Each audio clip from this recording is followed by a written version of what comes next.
Masigasig itong Turkey sa pag-offer ng kanilang under-development pa na 5th generation multi-role fighter jet na Khan sa ating kapitbahay na bansa, ang Malaysia. Tulad ng Pilipinas, ang Malaysia ay meron ding modernization program sa kanilang hukbong sandatahan, na isa sa kanilang target ay ang pag-upgrade ng kanilang air power at air supremacy capability, at naniniwala ang Turkey na lubos na kailangan ng Malaysia ang pinakabago nilang Khan.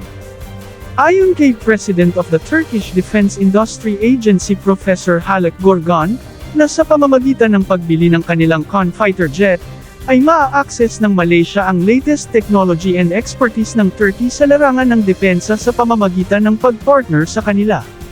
Mapapabilis umano ng Malaysia ang pagpapalakas ng kanilang depensa at local defense industry, na katumbas ng self-reliance defense posture ng Pilipinas. Pinapatamis pa ng Turkey ang offer sa pag-offer ng isang collaboration in project development ng mga defense products nila, kasama na itong Khan project. Bukas din daw ang Turkey sa pag-share ng kanilang expertise sa new generation basic training aircraft na Hercules, and the light fighter aircraft nila na Herjet, sa Malaysia. Ang hakbang na ito ng Turkey sa ating opinyon lamang, ay paghahanda ng pag-introduce ng Khan fighter jet, sa Southeast Asia market, kasama na ang Pilipinas, na may mga second tranche pa ng fighter jets acquisition sa Horizon 3. Nakikita ng Turkey ang benepisyong makukuha nila sa Malaysia, sa research and development, at manufacturing capabilities ng bansang ito. Kung nais ng Pilipinas na bumili ng Khan fighter jet ng Turkey, ay kailangan muna ng Pilipinas na maghintay, na may bansang gagamit ng mga fighter jets na ito ng ilang taon, bago pa hintulutan ng ating batas ang pag-acquire nito.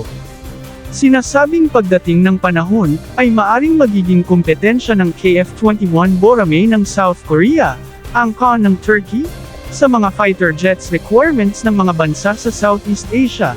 na ngayon ay may paligsahan sa pagpalakas ng mga kakayahan sa depensa, dahil sa tensyon na ginagawa nitong China sa kanila, kaya walang nakakaalam, na maaring isa sa mga fighter jet na ito, ay makakakita ng landas, papuntang Pilipinas. Sa gitna ng napaka-busy na hukbong sandatahan, dahil sa mga kabi-kabilang exercises sa Balikatan 2024, tahimik na pinadala ng Coast Guard sa ating teritoryo na Sabina Shoal sa West Philippine Sea, ang flagship vessel nila na BRP Teresa Magbanwa, upang pigilan ang anumang plano ng China, na gagawin na namang military base ang shoal na ito. Ayon kasi sa mga eksperto ng University of the Philippines Marine Scientific Research,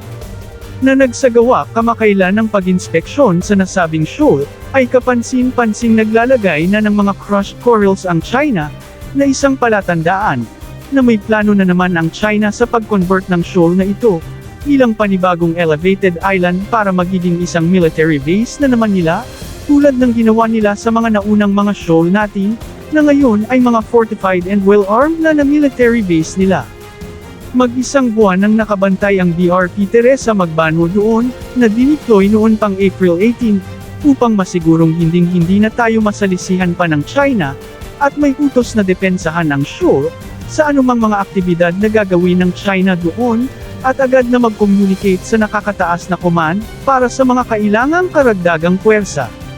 Sinisiguro ng Coast Guard sa mga mamamayang Pilipino, na wala sinumang bansa ang makapagpatayo ng anumang istruktura sa shoal na ito. Habang nagbabantay ang BRP Teresa Magbanwa sa Sabina Shoal, ay kapansin-pansin umanong paaligid-aligid ang mga frigates and corvettes ng Chinese Navy, na may mga bow number na 622, 537, at 570, at 4 na Coast Guard vessels nila, kasama na yung 4402 nila, at 3303, na siyang palaging nakaengkwentro ng ating Coast Guard, sa bawat resupply mission nito sa Ayungin Shoal, at hindi rin umaalis ang mga barkong ito sa Sabina Shoal, habang nandun ang ating BRP Teresa Magbanwa.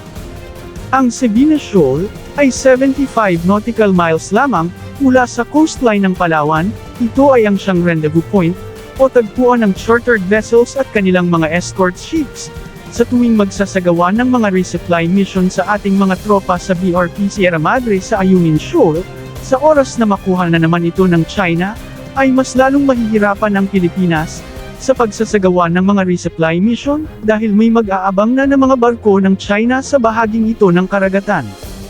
Pinadala na din ng Coast Guard ang dalawa pa nilang barko, ang BRP Cobra at BRP Malabrigo, upang magsagawa ng rotational deployment mula sa Sabina Shoal papuntang Roswell Reef sa Recto Bank, na ngayon ay may marami na ding mga Chinese vessels. Si PCG Commandant Admiral Ronnie Hilgavan ay nagmungkahi kay National Security Advisor Eduardo Año at National Task Force for West Philippine Sea na kailangan magkaroon ng pangmatagalang deployment sa lugar na ito dahil iba na ang galaw ng China sa mga shoal nating ito. Ang kasalukuyang bilang ng ating mga barko na may kakayahang maglayag sa West Philippine Sea ay may kakulangan, at ang 5 barko na binili sa Japan ngayon ay 2 taon pa ang hihintayin bago natin matanggap ang unang barko. Kaya aasahan nating maraming mga bahagi ng ating teritoryo, lalo na sa Benham Rice at sa may bahagi ng Sulu at Tawi-Tawi, ay di mababantayan ng ating Coast Guard, dahil mag-focus muna ang kanilang mga assets sa bahaging ito ng ating teritoryo. Samantala, tinatakot naman ng China ang Pilipinas, na kapag tutuhanan ng Pilipinas ang pagpapalayas ng kanilang mga diplomats dito sa bansa, ay pagsisisihan daw ito ng Pilipinas. Ibabalik daw nila sa Pilipinas ang mga di magandang hakbang nito laban sa kanila. Matatanda ang pinagbantaan ni na Secretary Gibo Teodoro at NSC Secretary Eduardo Año ang China, na patatalsikin nito ang mga mapatunayang diplomats nito na gumagawa ng mga illegal activities sa bansa. Opisyal namang i-ratify ng ating mga mambabatas sa mababang kapulungan ngayong buwan ng Mayo, ang balakid na procurement law sa AFP Modernization Program, na nagpapabagal sa proseso ng pag-acquire ng mga kagamitang pandigma. At kung matapos na ito, ay agad naman itong i-endorso sa Pangulo, upang kanyang agad na malagdaan, bago sumapit ang kanyang State of the Nation Address sa Hulyo. Ang batas na ito ay isa sa pinamadali ng Pangulo, dahil sa mga kagamitang ita-transfer ng Amerika at Japan sa ating armed forces, at sa mga bibiling mga second-hand bilang mabilisang paraan ng paglakas ng ating depensa. Matatanda ang nasa proseso na ang Pilipinas sa pagbili ng ilang squadrons ng mga fighter jets, na kailangang i-refurbish at i-upgrade muna bago ma-deliver sa bansa, bagay na bawal sa ating kasalukuyang batas. Ang pag-ratify ng procurement law ay ang tanging paraan upang maisakatuparan ang pagbili ng mga ganitong kagamitan.